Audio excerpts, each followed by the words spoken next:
وعلى آله وأصحابه ومن والاه ولا حول ولا قوة إلا بالله أما بعد. قال الله تعالى في كتابه الكريم: أعوذ بالله من الشيطان الرجيم. بسم الله الرحمن الرحيم. والضحى والليل إذا سجى ما ودعك ربك وما قلى وللآخرة خير لك من الأولى ولسوف يعطيك ربك فترضى ألم يجدك يتيما فآوى ووجدك ضالا فهدى ووجدك عائلا فأغنى فأما اليتيم فلا تقهر وأما السائل فلا تنهر وأما بنعمة ربك فحدث. صدق الله العظيم.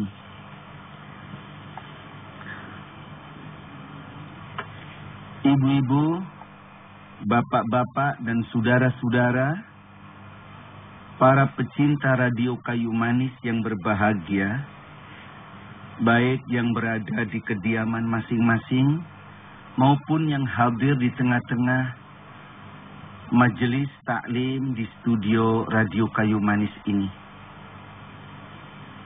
Alhamdulillah, pagi ini Allah mengizinkan kita untuk melanjutkan kaji kita. Kali ini giliran kita memahami surah Ad-Duha. Surah Ad-Duha ini disebut surat Ad-Duha. Namanya surat Ad-Duha, yaitu cahaya pada pagi hari. Nama Ad-Duha ini diambil pada ayat yang pertama dari surat tersebut. Surah ini tergolong surah Makkiyah dan terdiri dari 11 ayat. Adapun isi dari surah Ad-Duha ini, pertama, isinya menerangkan bahwa sekali-kali Allah tidak meninggalkan dan tidak pula membenci Rasulullah sallallahu alaihi wasallam. Seperti halnya diperkirakan begitu oleh kalangan musyrikin Quraisy pada waktu itu. Isi yang kedua yaitu pemberitahuan dari Allah bahwa Rasulullah sallallahu alaihi wasallam dalam kehidupan berdakwahnya kelak akan bertambah baik dan akan mengalami perkembangan yang menyenangkan. Yang ketiga adalah berisi larangan. Larangan menghina, merendahkan martabat anak yatim. Dan melarang pula atau larangan pula yang berisi melarang, menghina, merendahkan martabat orang-orang yang meminta-minta. Isi yang keempat yaitu perintah supaya kita banyak menyebut-nyebut nikmat Allah dengan perbuatan, yaitu dengan amal kebajikan. Nikmat yang dikaruniakan oleh Allah hendaknya diamalkan untuk kebaikan. Inilah isinya, ada 4 poin seperti ini. Adapun asbabun nuzul daripada surah Ad-Duha ini, sementara orang mengatakan, yaitu dalam satu riwayat yang disampaikan oleh Sa'id bin Mansur dan Al-Faryabi yang bersumber dari Jundub, mengatakan bahwa Jibril untuk beberapa lama tidak datang kepada Nabi Sallallahu Alaihi Wasallam. Maka berkatalah kaum musyrikin Quraisy untuk memperolok-olok Nabi yang mengatakan Muhammad ditinggalkan. Maksudnya ditinggalkan oleh Jibril. Pada saat itulah turun surah Ad-Duha. Jadi memang pada saat itu terjadi fatratul wahyu, yaitu terhentinya turun wahyu untuk beberapa saat. Sehingga Rasulullah Sallallahu Alaihi Wasallam bersedih hati. Sedemikian sedih hatinya dan sedemikian besarnya keinginan untuk mendapat wahyu sampai beliau berulang kali pergi ke Gua Hira. Kayak semula dulu ketika pertama mendapat wahyu. Bolak-balik ke Gua Hira. Tapi tak kunjung datang pula wahyu itu kepada beliau. Kesan ini menimbulkan satu anggapan pula pada diri Rasulullah Sallallahu Alaihi Wasallam bahwa Allah meninggalkan dirinya dan Allah mungkin membencinya. Nah, dalam keadaan yang semacam ini ditambah pula tadi dikatakan olok-olok kaum musyrikin Quraisy yang mengatakan seperti itu. Nah, berdasarkan itulah maka turun wahyu Ad-Duha untuk membangkitkan semangat beliau dalam menyampaikan agama Allah ini, untuk merubah masyarakat yang jahiliyah menjadi masyarakat yang bertauhid, merubah masyarakat yang destruktif, yang suka merusak, menjadi masyarakat yang konstruktif, masyarakat yang suka membangun. Wahyu ini besar artinya bagi beliau dan bagi umat termasuk kita ini. Demikianlah memang sementara kita juga kadang-kadang begitu ya. Kalau mendoa tidak dikabul-kabulkan, merasa seolah-olah Allah meninggalkan diri kita. Padahal tidak ya. Nabi saja pernah mendapat satu hal yang demikian dari Allah. Maka kita pun tentunya juga. Apalagi ya kelas-kelas kita yang bukan Nabi begitu ya. Ya, bukan Nabi. Tentunya juga demikian. Maka hendaknya jangan suka berburuk sangka kepada Allah. Baiklah, mari kita coba menggali surah ini dengan sebaik-baiknya. Bagaimana isi daripada surah Ad-Duha ini. Ibu-ibu, bapak-bapak, saudara-saudara yang saya hormati. Ayat pertama Allah bersumpah Wad-Duha, demi Ad-Duha, demi sinar matahari pada waktu pagi. Ad-Duha itu waktu pagi, di waktu kira-kira matahari sepenjolok di atas itu. Walaili idza saja, dan demi malam apabila telah sunyi. Di sini Allah bersumpah dengan dua makhluknya, yaitu bersumpah dengan Ad-Duha dan Al-Lail, dengan waktu duha dan waktu malam. Di sini Allah dengan sumpah ini, Allah untuk menunjukkan kekuasaannya. Bahwa waktu duha dengan sinarnya yang terang, begitu juga malam apabila sudah sunyi senyap. Di mana waktu sunyi senyap orang bisa istirahat. Orang bisa mengembalikan tenaganya yang hilang di siang hari. Tapi dengan menyebut Ad-Duha, siang, di mana orang mencari nafkah dan bekerja keras, semua itu duha dan malam bisanya ada karena perbuatan Allah semata-mata. Terjadi karena kudrat dan iradat Allah. Kekuasaan dan kehendak Allah yang mutlak. Jadi, dengan sumpah ini, Allah hendak menyatakan kepada Rasulnya Dinyatakan pada ayat yang ketiga. Apa firman Allah pada ayat ketiga? Ma wadda'aka rabbuka wa ma qala. Tiadalah Tuhanmu itu meninggalkan engkau dan membencinya. Itu pun tidak. Dengan menyebut tanda kebesarannya, Allah mengatakan, aku tidak meninggalkan engkau ya Nabi. Aku pun tidak membenci engkau. Seperti yang mereka katakan. Dan seperti yang engkau mungkin beranggapan demikian. Tidak. Dengan terhentinya waktu yang selama waktu ini. Itu bukan berarti aku tinggalkan engkau. Bukan berarti aku benci kepadamu. Tidak. Itu menunjukkan bahwa itu menunjukkan kekuasaan Allah. Allah bisa berbuat apapun kepada hambanya. Membuat malam bisa, membuat siang bisa. Mau memberi wahyu bisa, tidak pun bisa. Yang menentukan Allah, bukan Nabi. Apalagi kita model begini ya. Ya, Dinda ya. Dinda kelas berapa? 1 apa? SMP. Oh, yang keras dong ngomongnya kayak pengantin. Jadi gini ya.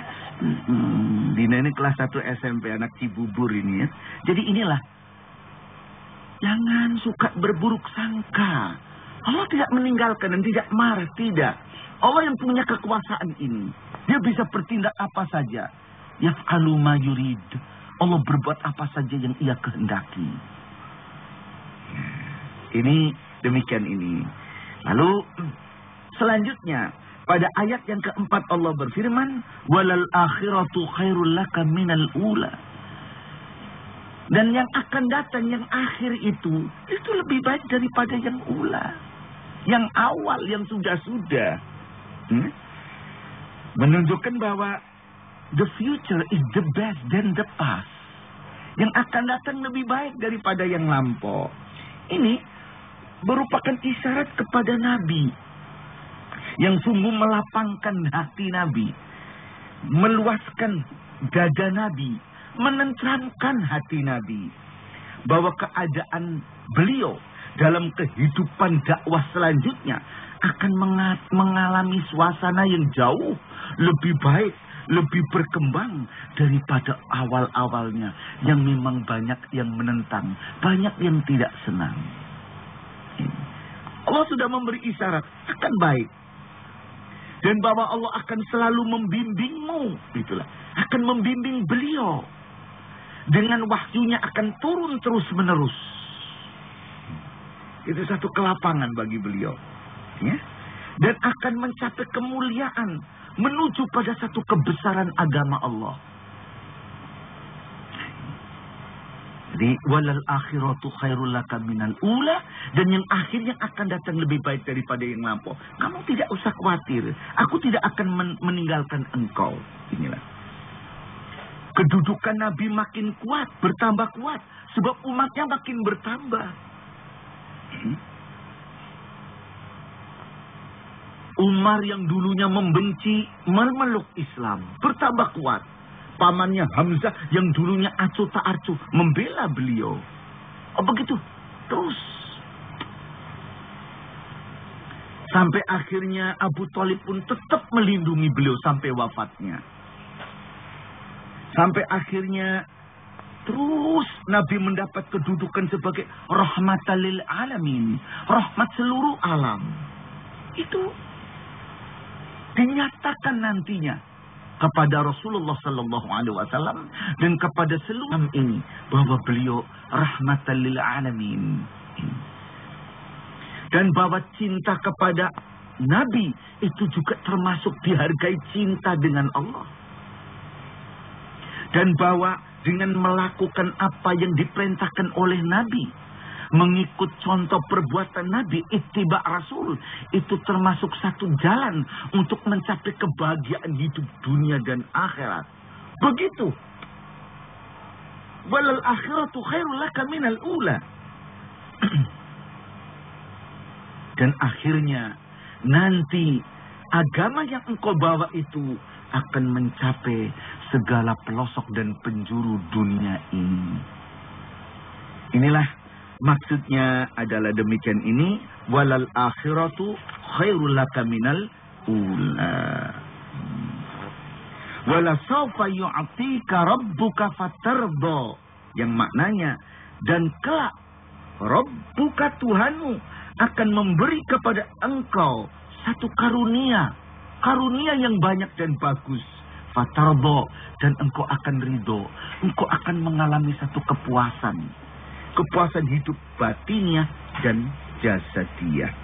Demikian ibu-ibu, bapak-bapak, saudara-saudara, para pecinta radio Kayu Manis yang berbahagia, pada ayat yang kelima ini masih memberi pula Allah pada berita gembira supaya Nabi jangan sampai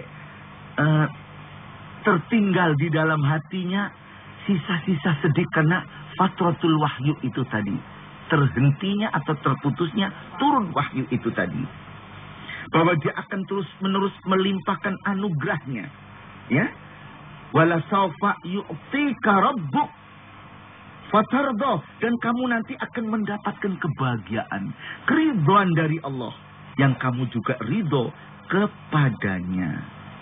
Di mana Nabi akan menduduki satu kedudukan yang mulia di atas umat manusia lainnya.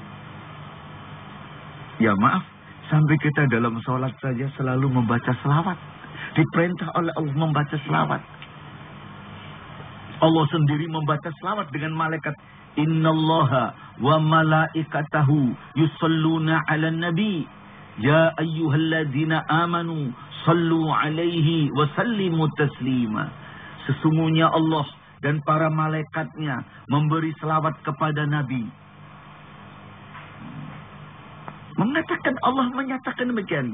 Bahkan wahai orang-orang yang beriman, berilah selawat dan salam kepadanya. Demikian ibu-ibu, bapak-bapak, saudara-saudara yang saya hormati. Maka memang dalam hidup itu selalu demikian. Ada kadang kayak merasa kita, ya, Allah meninggalkan diri kita jauh-jauh, ya. Dagangannya nggak laku-laku, gitu ya. Tendernya nggak menang-menang, gitu ya. Allah, suami diem aja, kadang-kadang begitu. Ya. Demikian kadang-kadang perasaan begitu. Padahal baca Yasin terus, zikir terus, Senin Kemis terus, kayak Allah tidak memperhatikan kita. Itu tidak boleh berburuk sangka begitu, ya. Itu pasti ada hikmahnya. Dengan demikian ini memang makin rindu, kita makin rindu. Begitulah ibu-ibu, bapak-bapak, saudara-saudara yang saya hormati. Lalu Allah menyatakan satu fakta. Aku tidak membenci engkau. Alam yajidka yatiman fa'awa. Bukankah Allah mendapatkan kamu dalam keadaan yatim lalu melindunginya? Beliau dilindungi oleh Allah. Begitu lahir dalam keadaan miskin, ada yang mau menyusui dengannya biaya yang murah dan minim, yaitu Halimah. Coba tuh. Dan Halimah memang bagus badannya, sampai jadi anak yang sehat. Tinggal di desa sampai 5 tahun. Akhirnya ikut Aminah ibunya. Kasih sayangnya mestinya baik karena ibu. Cuma 1 tahun. Umur 6 tahun ibunya wafat. Ikut datuknya sayangnya bukan main. Karena cucunya ini tidak berayah, tidak beribu lagi. Itu hanya 2 tahun. Ikut pamanda Abu Thalib. Abu Thalib itu paman yang seolah-olah akan mendahulukan kepentingan Muhammad dari dirinya. Habis yang demikian ini, ya, ditemukan dengan Siti Khadijah. Coba. Dipelihara dengan baik. Akhirnya jadi nabi. Jadi nabi ketemu dengan para sahabat. Coba. Dipelihara keyatimannya ini dengan baik. Dilindungi oleh para sahabat. Sampai akhirnya hijrah. Itu diterima baik. Dipelihara oleh Allah. Lewat kaum Ansor di Madinah. Sahabat tadi kaum muhajirin dari Mekah. Itulah. Jadi, begitu ibu-ibu, bapak-bapak, saudara-saudara yang saya hormati, alam yajidka yatimam fa'awa. Demikian.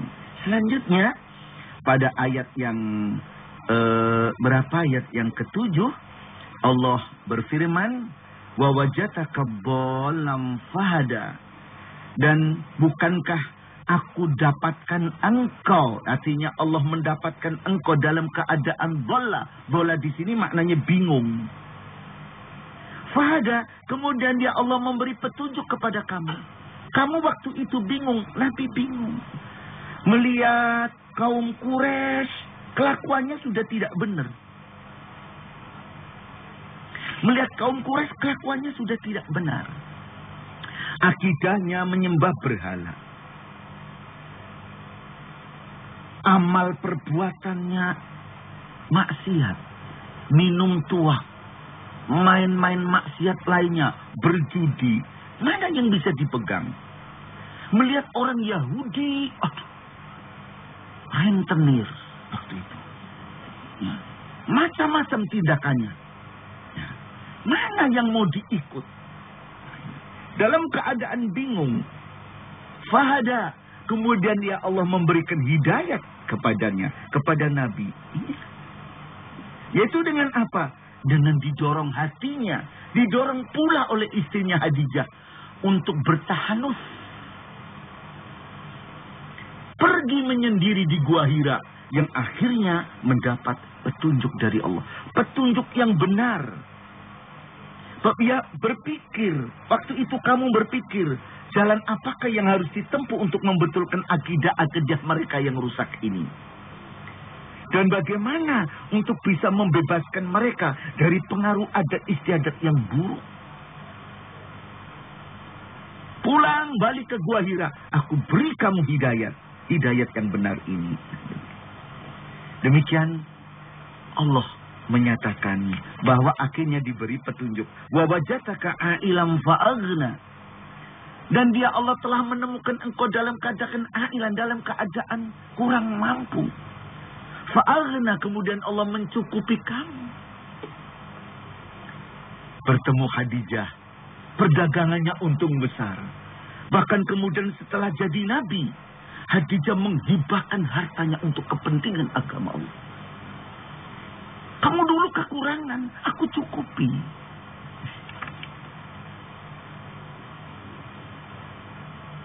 Lalu Allah selanjutnya mengatakan berpesan yang berupa larangan, yaitu fa'ammal yatima fala takhar. Maka adapun terhadap anak-anak yatim, hendaknya jangan kamu hardik, jangan kamu rendahkan, jangan kamu tolak dengan kasar. Wa amma sa'ila fala tanhar, dan jangan kamu berbuat penolakan kepada orang-orang yang suka minta-minta ini dengan keras, dengan kasar. Jangan. Ada dua larangan pada anak yatim. Beliau pernah yatim. Kamu dulu yatim, aku yang melindunginya. Lindungi yatim. Memang dengan demikian ini, kalau orang sudah pernah mengalami, ya jadi peka, sensitif kepada lingkungan. Orang yang tidak pernah menghayati, memang kadang-kadang hatinya mati. Lihat orang sengsara, tidak kasihan malah ketawa, lucu ya. Ini kadang-kadang begitu ini. Ya ini lucu malah. Ini orang-orang menderita malah ia ketawa. Orang semacam ini tidak tersentuh sama sekali oleh sila kelima keadilan sosial bagi seluruh rakyat Indonesia. Ini gawat begitu itu. Nah inilah. Maka pada orang miskin, ini orang sa'il, orang minta-minta. Kalau maksudnya, jangan kamu tolak. Jangan kamu, jangan kamu menghardiknya. Ingat, kalau memang mau memberi, berilah dengan baik. Kalau memang menolak, tolaklah dengan yang sopan, yang halus. Itu. Reni pernah memberi orang minta-minta, Reni. Reni umur berapa? Umur berapa? 6 tahun. Pernah memberi peminta-minta? Pernah? Pernah nggak? Pernah memberi. Kalau nolak dengan sopan. Kalau memberi, memberi dengan baik. Nah gitu ya. Jangan berbuat kasar kepada mereka. Kata sa'il ini juga orang yang minta-minta apa? Minta petunjuk, berilah petunjuk. Ada orang tanya, itu rumahnya si A di mana? Tunjukkan. Kalau tidak tahu, katakan, maaf saya nggak tahu. Yang baik, jangan tahu rumahnya Pak ini. Tahu, jangan begitulah. Jangan. Ya.